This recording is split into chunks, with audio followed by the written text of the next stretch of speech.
Horror कहानियां थी। काली रात। वो एक काली रात थी।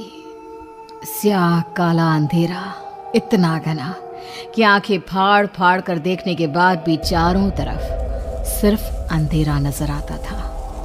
सन्नाटे को चीरती थी तो बस हवा के चलने की सरसराहट, जो इस बेहद वीरान और खौफनाक माहौल को पूरी तरह साथ दे रही थी।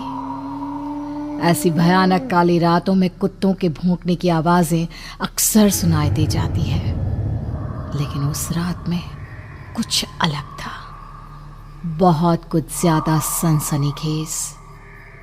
सुनसान गली के आखिरी छोर पर एक पुराना कुआं था। गांव के बुजुर्ग और सब लोग कहा करते थे कि अब भी कई बार रात को वो आती है, खून के धब्बों से सनी सफेद साड़ी, उल्टे पैर और घने काले बालों से छुपा हुआ अपना चेहरा लेकर। गांव के कई लोग कहते हैं कि उन्होंने आधी रात को कई बार उसे वहां भटकते हुए देखा है, और हर बार वो उसी रात आती थी जिस रात आसमान में चंद्रमा नहीं होता था, जिस रात पूरा गांव काले अंधेरे से घिरा हुआ होता था। लेकिन उसी गांव का रहने वाला विपिन, एक पढ़ा लिखा लड़का, इन सब बातों में बिल्कुल भरोसा नहीं करता था। शहर से लौटते वक्त उसकी बस काफ़ी लेट हो गई थी और वो गांव के बाहर बस स्टॉप पर उतरा। रात के लगभग 12 बजे। अरे भाई साहब, जरा संभल कर जाना। और सुनो, इस गांव में सुना है कोई चुड़ैल घूमती है, वह कुएं वाली, उस रास्ते से मत जाना। देखिए, मैं पढ़ा लिखा इंसान हूँ, इस तरह की बातों पर बिल्कुल भरोसा नहीं करता मैं। अरे भैया, हमको क्या है, हम तो बस तुम्हें चेतावनी देना चाहते थे। इस गांव के लोग इतनी रात को तो बस स्टॉप पर उतरते ही नहीं। अरे कुछ दिन पहले एक गांव वाला इसी बस में चढ़ा था, और जानते हो, रात को यहाँ नहीं उतरा, पूरी रात हमारे साथ हमारे अगले गांव में जाकर रुका था और फिर सुबह लौट कर आया था। अरे कोई इतनी बड़ी बेवकूफी कैसे कर सकता है? और क्या हो जाता अगर वो रात को ही अपने गांव में रुक जाता तो? अरे देखो भैया, ये तो हम नहीं जानते, लेकिन कुछ साल पहले ऐसा हादसा यहाँ पर हो चुका है। कुछ लोगों ने गांव के बुजुर्गों की बात नहीं मानी, और जो इकलौता रास्ता गांव के अंदर की तरफ जाता है, वहां से आधी रात को निकल लिए। उसके बाद उनके साथ क्या हुआ, ये तो पूछो ही मत। अब इतना कुछ बता रहे हो तो बता ही दीजिए, क्या हुआ था उनके साथ? अरे भाई, पहला आदमी अगले दिन मर गया, दूसरे आदमी ने 4 दिन के बाद खुदकुशी कर ली, और तीसरा सुना है कि शहर के पागल खाने में भर्ती है। अरे ये सब बेकार की बातें हैं, ऐसा कुछ भी नहीं है, मैं इन बातों को नहीं मानता। देखो भैया, मैं एक आखिरी बार कह रहा हूँ, अपने घर सुबह चले जाना, अभी मेरे साथ चलो, मेरे घर रुक जाओ। देखिए, आप चिंता मत कीजिए, मेरे साथ कुछ नहीं होगा।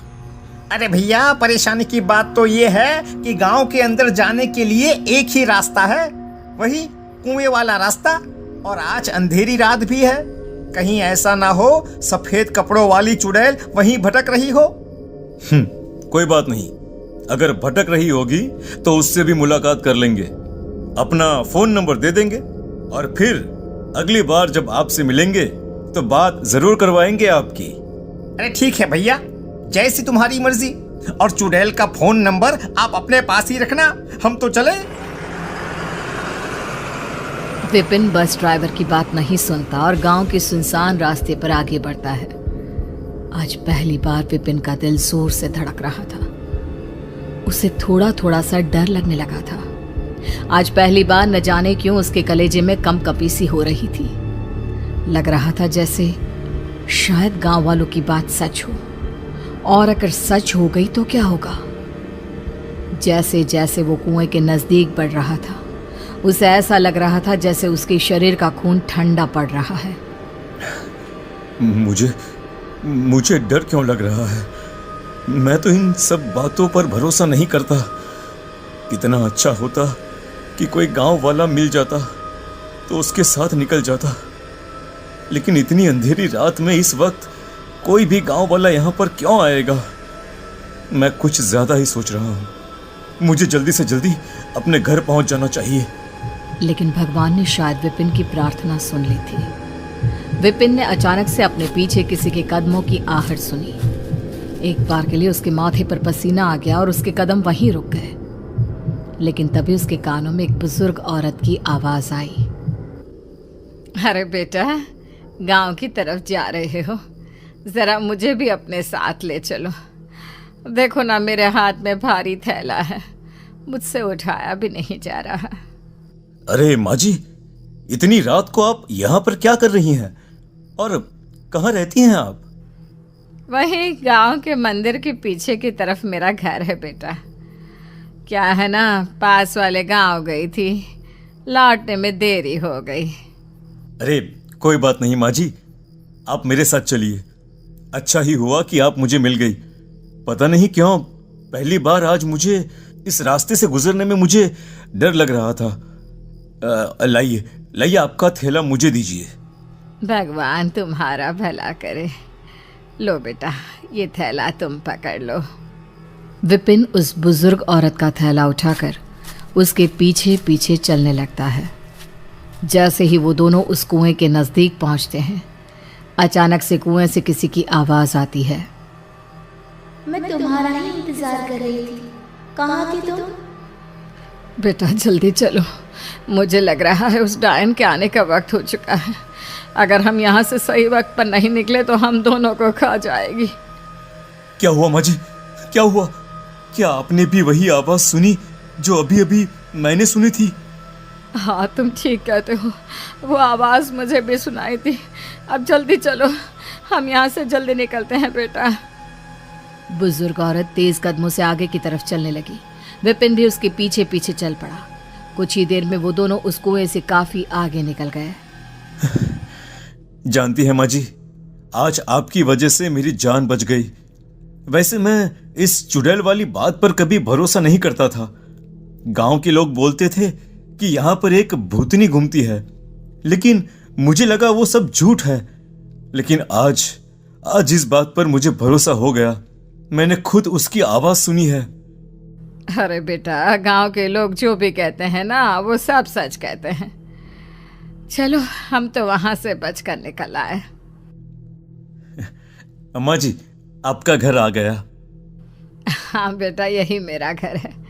ये थैला तुम यहाँ रख दो, अंदर आओ, थोड़ा पानी पीकर चले जाना। नहीं नहीं माँ जी, 12 बजे से ऊपर टाइम हो गया है, मुझे अब चलना चाहिए। देखिए, काफी रात भी हो गई है, घर वालों को चिंता हो रही होगी। अरे बेटा, एक गिलास पानी पीकर जाने में क्या बुराई है? और वैसे भी तुम कितनी बुरी तरह से डर गए थे। इतनी रात में अकेले जाओगे तो डर जाओगे ना बेटा।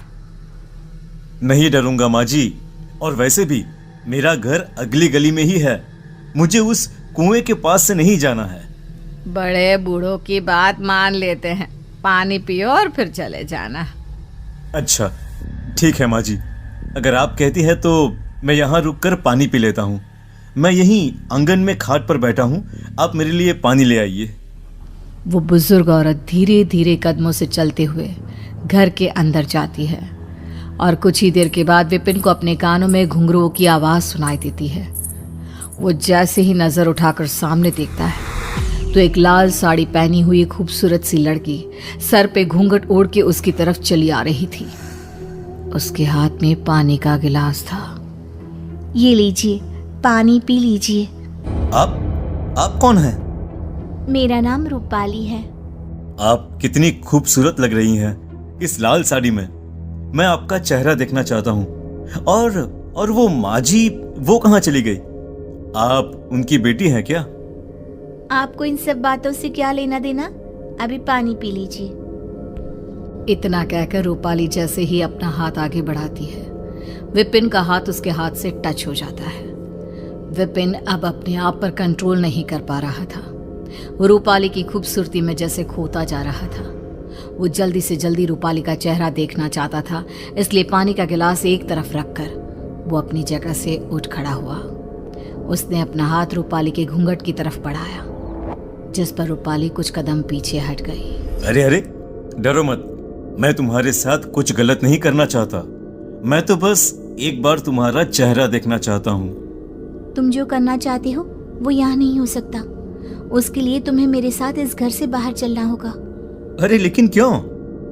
ओ समझ गया, वो तुम्हारी अम्मा है इस घर में। शायद इसलिए तुम्हें उनसे डर लग रहा है। अरे वाह, तुम तो बहुत समझदार हो। चलो मेरे साथ आओ। बिना कुछ सोचे समझे विपिन रूपाली के पीछे पीछे चल पड़ता है। रूपाली विपिन को उसी कुएं के पास ले जाती है जहां पर अक्सर वो सफेद साड़ी वाली भूतनी घुमा करती थी। अरे तुम इस वक्त मुझे यहाँ पर क्यों लेकर आई हो? क्या तुम जानती नहीं ये जगह बहुत खतरनाक है? जानती हूँ, लेकिन पता है डर की वजह से इतनी रात को यहाँ पर कोई नहीं आता। तुम और मैं आराम से यहाँ बैठकर बातें कर सकते हैं। मुझे बस एक बार तुम्हारा चेहरा देखना है। अच्छा ठीक है, फिर अपनी आंखें बंद करो। मैं अपना घूंघट हटाती हूँ। विपिन ने अपनी आंखें बंद की। अब अपनी आंखें खोलो। विपिन ने जैसे ही अपनी आंखें खोली उसने देखा कि उस लड़की का पूरा शरीर एक जवान लड़की की तरह खूबसूरत था, लेकिन उसका चेहरा ठीक वही था जो उस बुजुर्ग औरत का था। ये देखकर विपिन जोर से चीखने लगा। नहीं, क्या है ये सब? और कौन हो तुम? वो लड़की बिना कुछ कहे विपिन के सामने ही उस कुएं में कूद गई और विपिन पागलों की तरह उसे आवाज लगाता रहा। वो पूरी रात वहां बैठकर आवाज लगाता रहता है। धीरे धीरे सुबह होती है और विपिन को इस हालत में देखकर गांव के लोग वहां इकट्ठा हो जाते हैं। अरे भाई, अरे कल तक तो ये लड़का बिल्कुल ठीक था, हैं? अरे क्या हुआ है इसे? विपिन अजीबोगरीब हालत में कुएं की मुंडेर पर बैठकर कुछ अजीब से शब्द बड़बड़ा रहा था और लगातार किसी को आवाज दे रहा था। अरे भाई, मुझे तो लगता है कि वो चुड़ैल फिर से जिंदा हो गई है। उसकी वजह से ही इस लड़के की ऐसी हालत हुई है। उसके बाद गांव के लोगों ने विपिन को ठीक करने की और उसे उसके घर छोड़कर आने की बहुत कोशिश की, लेकिन विपिन जैसे हमेशा के लिए कुएं की उस मुंडेर पर कैद होकर रह गया।